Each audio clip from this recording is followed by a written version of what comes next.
안녕하세요. 서영주입니다.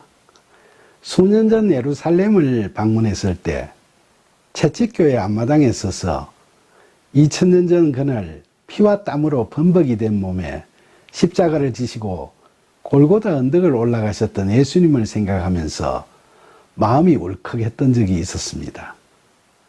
마태복음 27장 27절로 31절에서 보듯이 떼약볕이 내리쬐는 교회 앞마당에서 가시면류관을 쓰시고 병사들에게 채찍으로 맞으시며 유대인의 왕이여 평안할지어다라는 조롱까지 당하셨던 예수님을 생각하니까 눈시울이 뜨거워지기도 했었죠.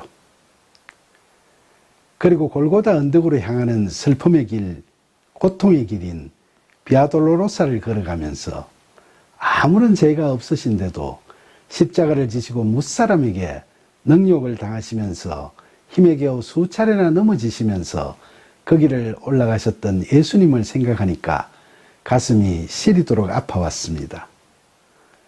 그러나 골고다 언덕에 올라서서 그 옛날 예수님을 십자가에 매달면서 희롱하던 로마 병사와 욕하던 유대인들을 오히려 불쌍히 여기시고 그들의 죄를 사하여 달라고 하나님께 애원하시던 예수님을 생각하니까 그 지극하신 사랑에 대한 억누를 수 없는 감동이 물밀듯 밀려오면서 감격에 겨워 예수님 감사합니다라는 고백만을 수없이 되뇌이게 됐습니다.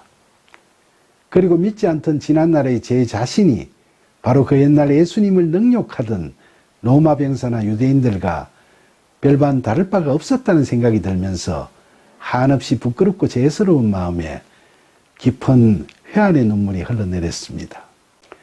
잠시 후 골고다 언덕 위에 성묘교회에 들어가서 십자가에서 숨지신 예수님의 형상을 바라보면서 저는 영죽을 우리를 다시 살리시고자 죄 없이 돌아가신 예수님의 참된 사랑을 절절히 느낄 수 있었습니다.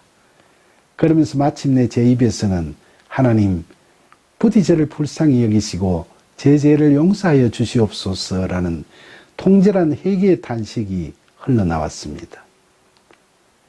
성경에 기록되었듯이 하나님은 사랑이시고 하나님은 변함이 없으신 분이시니까 하나님의 사랑 또한 변함이 없겠죠.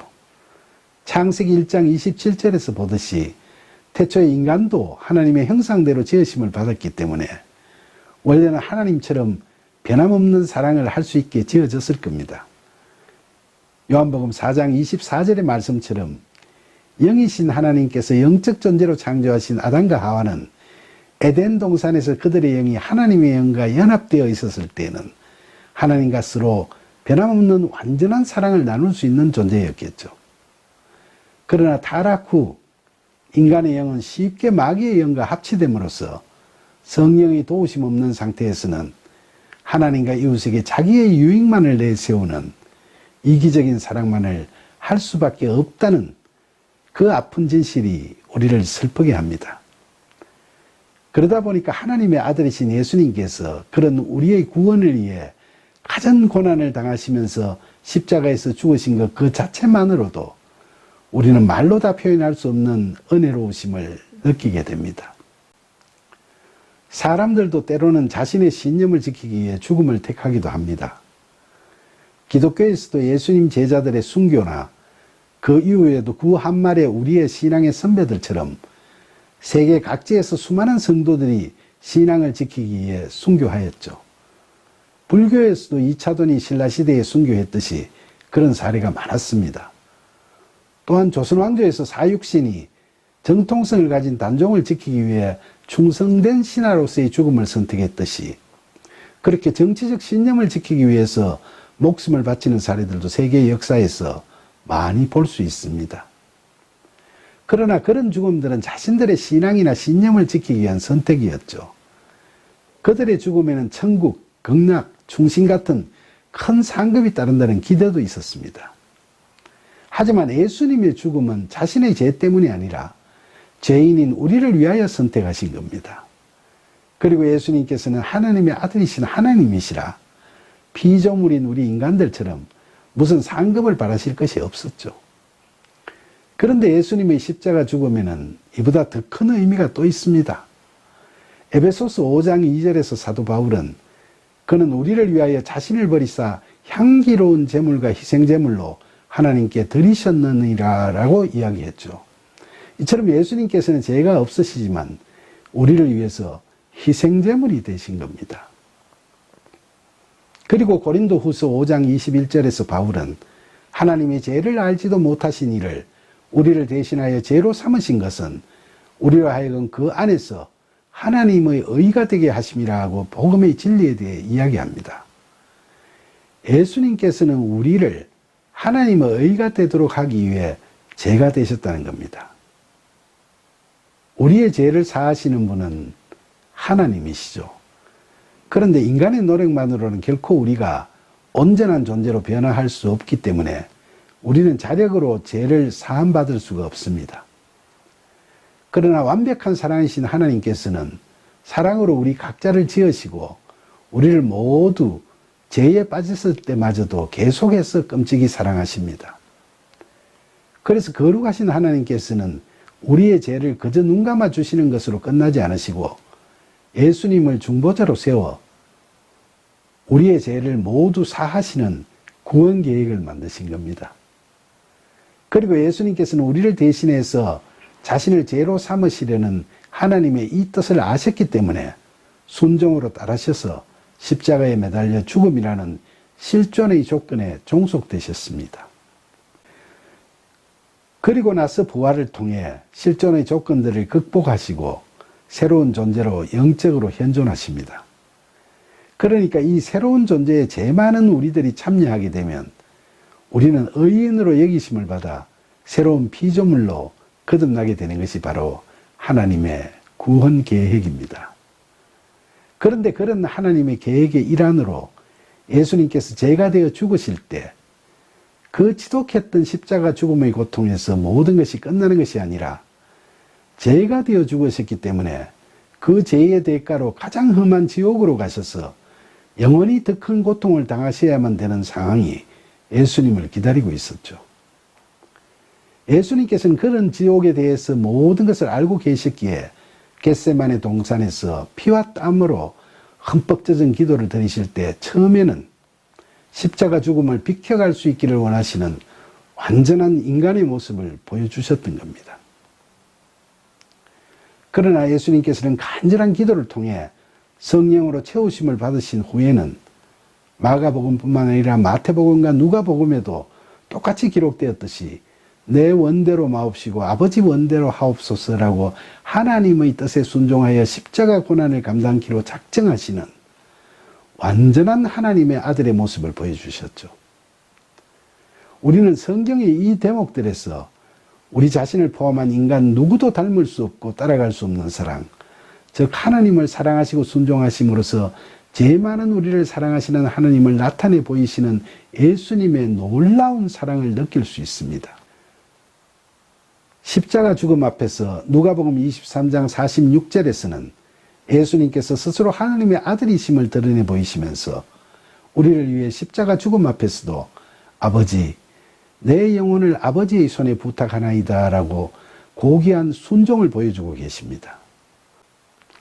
또 요한복음 19장 30절에 다 이루었다 하시고 머리를 숙이니 영원히 떠나가시니라 라는 구절은 예수님께서 십자가 죽음을 통한 구원 사역이 하나님의 뜻임을 깨달으시고 그 뜻에 따라 행하셨다는 것을 암시하고 있습니다. 그러나 마태복음 27장 46절과 마가복음 15장 34절에 보면 예수님께서는 십자가에서 죽음이 임박하셨을 때 하나님을 찾으며 엘리 엘리 라마 사박다니라고 애타게 부르짖으셨죠. 나의 하나님 어찌하여 나를 버리셨나이까 라는 이 말씀은 저는 임종전 예수님의 인간적인 절규였다고 생각합니다. 이처럼 예수님께서는 한편으로는 하나님을 나타내고 계셨지만 다른 한편으로는 완전한 사람이셨으므로 지옥에 대한 혐오감과 함께 두려움도 느끼셨을 겁니다.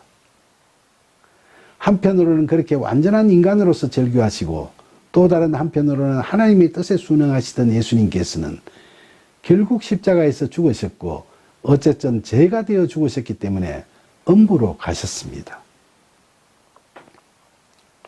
그런데 개신교 우리말 사도신경에는 예수님께서 음부로 내려가셨다는 구절, 영문으로는 He descended into Hades라는 이 구절이 삭제되었습니다. 그러나 헬라어 사도신경은 물론이고 영어 사도신경에도 이 구절이 장사한 지 사흘 만에라는 구절 앞에 있고 가톨릭 우리말 사도신경에도 이 구절이 저승에 가시어라고 달리 표현되어서 사흘날에 죽은 이들 가운데서 부활하시고라는 구절 앞에 기록되어 있습니다. 개신교 우리말 성경에서 이 대목을 뺀 이유는 신성모독이라는 생각이나 가톨릭의 연옥설에 대한 부정적인 생각에서 그랬는지 모르겠습니다. 그러나 하나님께서는 공의로우신 분이시므로 죄가 되신 인간 예수님을 죽자마자 부활시켰던 것이 아니라 음부로 보내신 겁니다. 그렇지 않고 바로 부활시켜버리시면 그야말로 십자가 사건은 연극같이 되어버리고 예수님께서는 연기력 있는 배우가 되시는데 불과하지 않겠습니까? 그렇게 되면 예수님의 십자가 죽음에 무슨 감동이 있고 은혜가 있겠습니까? 혹자는 칼빈주의 교리 문답집인 하이델베르크 요리 문답에서 예수님께서는 지옥에 가신 것이 아니라 십자가에서 지옥을 경험하셨을 뿐이라고 설명한 것과 누가복음 23장 42절에서 예수님께서 십자가 옆에 매달린 제수에게 오늘 함께 나그네 있으리라 라고 하신 그 말씀을 예로 들면서 예수님께서 죽으신 후 음부에 가셨다는 것은 틀린 성경 해석이라고 주장하기도 합니다.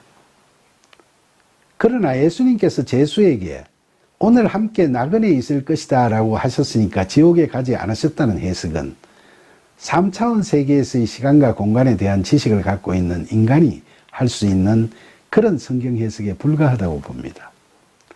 시공을 초월한 하나님 나라의 이야기는 우리의 상상을 초월하는 겁니다.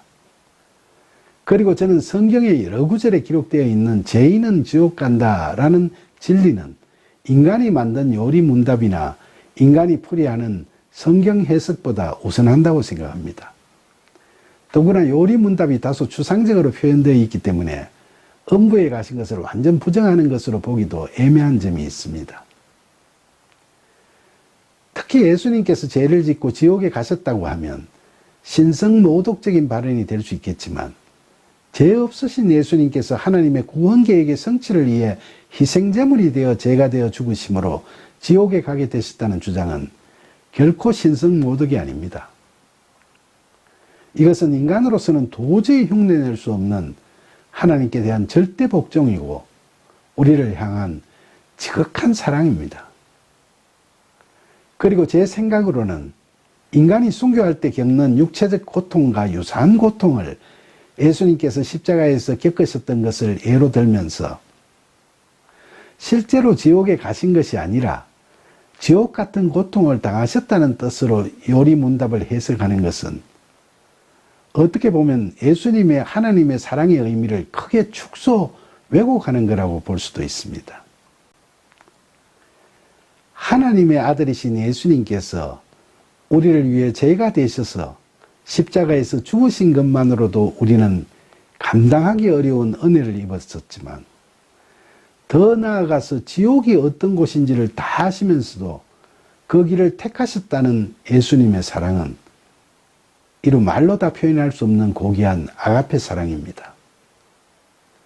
부모가 자기 자식이 위험에 빠져 있을 때 무엇을 생각할 겨를도 없이 본능적으로 사랑의 용기를 발휘하여 자식 대신 죽을 수는 있습니다. 그러나 자식의 죄를 대신해서 죽을 경우에 순간적인 죽음에 그치지 않고 무서운 지옥에서 영원히 고통받는다는 사실을 확실히 알면서도 이성적으로 그런 죽음을 선택할 수 있는 부모가 과연 있을까요? 마음은 찢어지듯 아프겠지만 선뜻 죽음을 택하기는 어렵지 않겠습니까? 낳아주신 부모의 자식 사랑도 이럴진데 예수님께서는 피조물에 불과한 우리를 구원하시기에 지극하신 사랑으로 지옥도 기꺼이 선택하셨던 겁니다. 이와 같은 예수님의 사랑은 어느 누구도 감히 흉내낼 수 없는 크고 지극한 사랑입니다. 하늘을 두루마리 삼고 바다를 먹물 삼아도 한없는 하나님의 사랑 다 기록할 수 없겠네라는 찬송가 가사처럼 우리는 그저 주님의 그 크신 사랑에 감격하고 감사드릴 수밖에 없습니다. 이처럼 우리 능력으로는 청량도 다 못하고 말로도 다 형용 못하는 영원히 변치 않는 그 크신 사랑을 늘 찬양하면서 그 주님의 은혜로 인한 믿음을 통해 진정한 새 사람으로 거듭나는 저와 여러분이 되기를 간절히 소망합니다. 감사합니다.